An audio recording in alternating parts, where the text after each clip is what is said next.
Hi students, welcome to Success Studio Tamil channel. இன்னைக்கு நம்ம சேனல்ல 12th கம்ப்ளீட் பண்ணதுக்கு அப்புறம் ஏவியேஷன் ஃபீல்ட்ல இருக்கக்கூடிய ஒரு இம்பார்ட்டன்ட்டான கோர்ஸ் பத்தி தான் பார்க்க போறோம். அதுக்கு முன்னாடி நீங்க நம்ம சேனலை இன்னும் சப்ஸ்கிரைப் பண்ணல அப்படினா மறக்காம சப்ஸ்கிரைப் பண்ணிருங்க. சோ வாங்க வீடியோக்குள்ள போகலாம். இன்னைக்கு நம்ம AME அப்படினு சொல்ற ஒரு ப்ரொஃபஷனலான கோர்ஸ் பத்தி தான் பார்க்க போறோம். ஸோ இந்த வீடியோவில் AMEனா என்ன, கோர்ஸோட டியூரேஷன், எலிஜிபிலிட்டி, இது டிகிரியா இல்லை லைசன்ஸ் பேஸ்ட் கோர்ஸா, AME கேட்டகரிஸ் என்னெல்லாம் இருக்குது, லைசன்ஸ் எப்படி கெயின் பண்ணுறது, கெரியர் ஆப்பர்ச்சுனிட்டிஸ், சேலரி பேக்கேஜஸ், இப்படி எல்லாமே டீட்டெயில்டாக பார்க்க போகிறோம். ஸோ இந்த வீடியோ ஸ்கிப் பண்ணாமல் ஃபுல்லாக பாருங்கள். ஃபஸ்ட்டு AMEனா என்ன அப்படின்னு பார்க்க போகிறோம். AME இதோட ஃபில் ஃபார்ம் என்ன அப்படின்னு பார்த்தீங்கன்னா ஏர்க்ராஃப்ட் மெயின்டெனன்ஸ் இன்ஜினியரிங். இதான் நம்ம ஷார்ட் ஃபார்மாக AME அப்படின்னு சொல்கிறோம். பொதுவாகவே ஒரு ஏர்க்ராஃப்ட் ஃப்ளை ஆக போகிறதுக்கு முன்னாடி அதோட engine, electrical system, navigation system, landing gear, fuel system இப்படி எல்லாமே கரெக்டாக ஒர்க் ஆகுதா அப்படின்னு செக் பண்ணுவாங்க. ஸோ இந்த ஏர்க்ராஃப்ட் சேஃபாக ஃப்ளை ஆக போகிறதுக்கு முன்னாடி இது எல்லாமே ஓகேவாக இருக்குது அப்படின்னு சொல்லி சர்டிஃபை பண்ணக்கூடிய இன்ஜினியர்ஸ் தான் நம்ம AME இன்ஜினியர்ஸ் அப்படின்னு சொல்கிறோம். நெக்ஸ்ட் இதோட எலிஜிபிலிட்டி என்ன அப்படின்னு பார்த்தீங்கன்னா, நீங்கள் 12th ஸ்டாண்டர்ட் கம்ப்ளீட் பண்ணியிருக்கணும். 12th ஸ்டாண்டர்டில் 50% ஆஃப் மார்க்ஸ் நீங்கள் ஸ்கோர் பண்ணியிருக்கணும். நெக்ஸ்ட்டு மேக்ஸ், ஃபிசிக்ஸ், கெமிஸ்ட்ரி இந்த 3 சப்ஜெக்ட்ஸ் கவர் பண்ணக்கூடிய ஒரு குரூப்ஸ் தான் நீங்கள் எடுத்து 12th ஸ்டாண்டர்டில் படிச்சிருக்கணும். நெக்ஸ்ட்டு AME கோர்ஸோட டியூரேஷன் என்ன அப்படின்னு பார்த்தீங்கன்னா, நீங்கள் டோட்டலாக 4 இயர்ஸ் ஸ்பெண்ட் பண்ணி படிக்கிற மாதிரி இருக்கும். அதாவது இந்த 4 இயர்ஸை அவங்க 2 பார்ட்ஸாக டிவைட் பண்ணியிருக்காங்க. அதாவது 2 years academic study, 2 years practical training. First 2 இயர்ஸில் நீங்கள் students classroom study, workshop plus lab training இது எல்லாமே பண்ணுவீங்க. நெக்ஸ்ட்டு 2 இயர்ஸில் ஏர்போர்ட் இல்லைனா மெயின்டெனன்ஸ் ஆர்கனைசேஷனில் உங்களுக்கு ப்ராக்டிக்கல் ட்ரைனிங் ப்ரொவைட் பண்ணுவாங்க. நெக்ஸ்ட்டு நிறைய பேர் கேட்குற கொஷின்ஸ் என்ன அப்படின்னு பார்த்தீங்கன்னா, AME ஒரு டிகிரியா இல்லை லைசன்ஸ் பேஸ்டு கோர்ஸ்டா அப்படின்னு கேட்குறீங்க. ஆக்சுவலாக AME ஒரு லைசன்ஸ் பேஸ்டு கோர்ஸ் அப்படின்னே சொல்லலாம். எதனால் அப்படின்னா, இந்தியாவில் ஏவியேஷன் ரூல்ஸ் எல்லாத்தையுமே DGC அவங்க தான் ரெகுலேட் பண்ணுறாங்க. DGCனா என்ன அப்படின்னு பார்த்தீங்கன்னா, directorate general of civil aviation. So AME course complete பண்ணதுக்கப்புறம் ஸ்டூடெண்ட்ஸ் DGCயை கண்டக்ட் பண்ணுற எக்ஸாம்ஸ் எல்லாத்தையுமே கிளியர் பண்ணணும். அந்த எக்ஸாம்ஸ் எல்லாம் கிளியர் பண்ணால் தான் உங்களுக்கு AME லைசன்ஸ் ப்ரொவைட் பண்ணுவாங்க. ஸோ இந்த லைசன்ஸ் இருந்தால் மட்டும்தான் நீங்கள் அஃபிஷியலாக ஏர்க்ராஃப்ட் சைன் பண்ணக்கூடிய இன்ஜினியர்ஸாக உங்களால் ஒர்க் பண்ண முடியும். நெக்ஸ்ட்டு AME கேட்டகரிஸ் என்ன அப்படின்னு பார்த்தீங்கன்னா, பொதுவாகவே AMEயில் 2 கேட்டகரிஸ் இருக்குது. ஒன்று கேட்டகரி A, இன்னொன்று கேட்டகரி B. கேட்டகரி ஏல யார் வருவா அப்படின்னு பார்த்தீங்கன்னா, கேட்டகரி ஏல பொதுவாகவே மைனர் மெயின்டெனன்ஸ் ஒர்க் பார்க்கக்கூடிய இன்ஜினியர்ஸ் எல்லாமே கேட்டகரி ஏல வருவாங்க.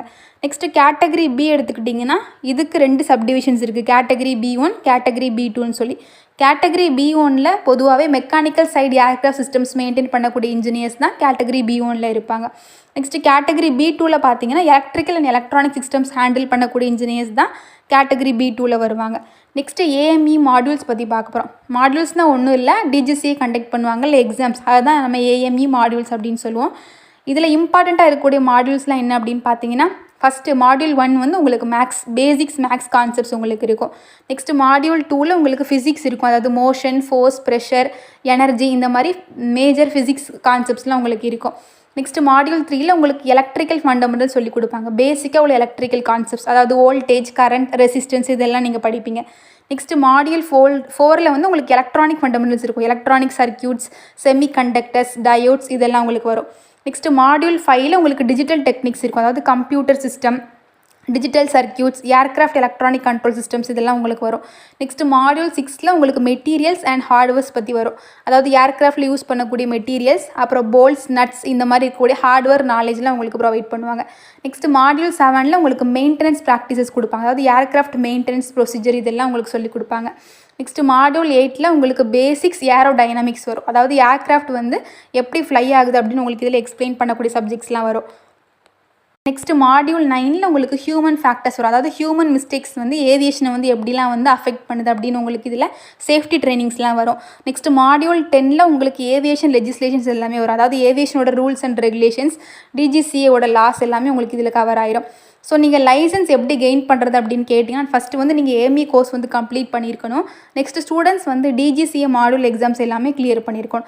இந்த எல்லா மாடியூல்ஸ்லேயுமே நீங்கள் பாஸ் பண்ணதுக்கப்புறம் தான் ஸ்டூடெண்ட்ஸ்க்கு AME லைசன்ஸ் இஷ்யூ பண்ணுவாங்க. நெக்ஸ்ட்டு இந்த லைசன்ஸ் இருந்தால் மட்டும்தான் நீங்கள் ஏர்க்ராஃப்ட் மெயின்டெனன்ஸ் சர்டிஃபை பண்ண முடியும். நெக்ஸ்ட்டு கெரியர் ஆப்பர்ச்சுனிட்டிஸ் பற்றி பார்த்தோம் அப்படின்னா, நீங்கள் எங்கெல்லாம் ஒர்க் பண்ணலாம் AME கம்ப்ளீட் பண்ணதுக்கப்புறம் அப்படின்னு பார்த்தீங்கன்னா, airlines, aircraft maintenance companies, next MRO organisations, airport, aircraft manufacturing companies, இங்கெல்லாம் உங்களால் ஒர்க் பண்ணிக்க முடியும். நெக்ஸ்ட் நீங்கள் எந்தெந்த மாதிரியான ஜாப் ரோல்ஸ்க்குலாம் போகலாம் அப்படின்னு பார்த்தீங்கன்னா, ஏர்க்ராஃப்ட் மெயின்டெனன்ஸ் இன்ஜினியராக உங்களால் போக முடியும். நெக்ஸ்ட் லைன் மெயின்டெனன்ஸ் இன்ஜினியராக போக முடியும். டெக்னிக்கல் சர்வீஸ் இன்ஜினியராக உங்களால் போக முடியும்.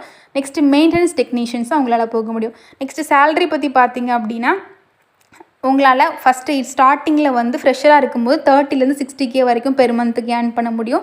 நெக்ஸ்ட் எக்ஸ்பீரியன்ஸ் இன்க்ரீஸ் ஆனதுக்கப்புறம் உங்களால் பெர் மந்த்துக்கு 1 lakh வரைக்கும் கூட உங்களால் ஏர்ன் பண்ணிக்க முடியும். இதே நீங்கள் இன்டர்நேஷ்னல் ஏவியேஷன் கம்பெனிஸ்லாம் ஒர்க் பண்ணிங்கன்னா உங்களுக்கு இன்னுமே அதிகமான சேலரிஸ் கிடைக்கும். நெக்ஸ்ட்டு ஏஎம்இ காலேஜஸ் பற்றி பார்த்தோம் அப்படின்னா, தமிழ்நாட்டில் நிறைய ஏஎம்இ காலேஜஸ் அவைலபிளாக இருக்குது. பட் ஸ்டூடெண்ட்ஸ் வந்து டிஜிசி அப்ரூவ்டு இன்ஸ்டியூஷன்ஸ் தான் நீங்கள் வந்து இந்த ஏஎம்இ கோர்ஸ் படிக்கிறதுக்கு கண்டிப்பாக நீங்கள் சூஸ் பண்ணியிருக்கணும். அண்ட் இந்த வீடியோ பார்த்துட்டு இருக்க உங்களில் யாருக்காச்சும் ஏஎம்ஏ கோர்ஸ் கம்ப்ளீட் பண்ணணும் அப்படின்னு நினச்சிங்கன்னா, ஸ்க்ரீனில் தர நம்மளுக்கு இப்போவே கால் பண்ணுங்கள். உங்களுக்கு college details, fees structure, admission guidance இப்படி எல்லாமே உங்களுக்கு நம்ம டீம்லேருந்து ஃப்ரீயாகவே உங்களுக்கு கைட் பண்ணுவாங்க. ஸோ இந்த வீடியோ உங்களுக்கு பிடிச்சிருந்ததுன்னா லைக் பண்ணுங்கள், ஷேர் பண்ணுங்கள், சப்ஸ்கிரைப் பண்ணுங்கள். தேங்க்யூ.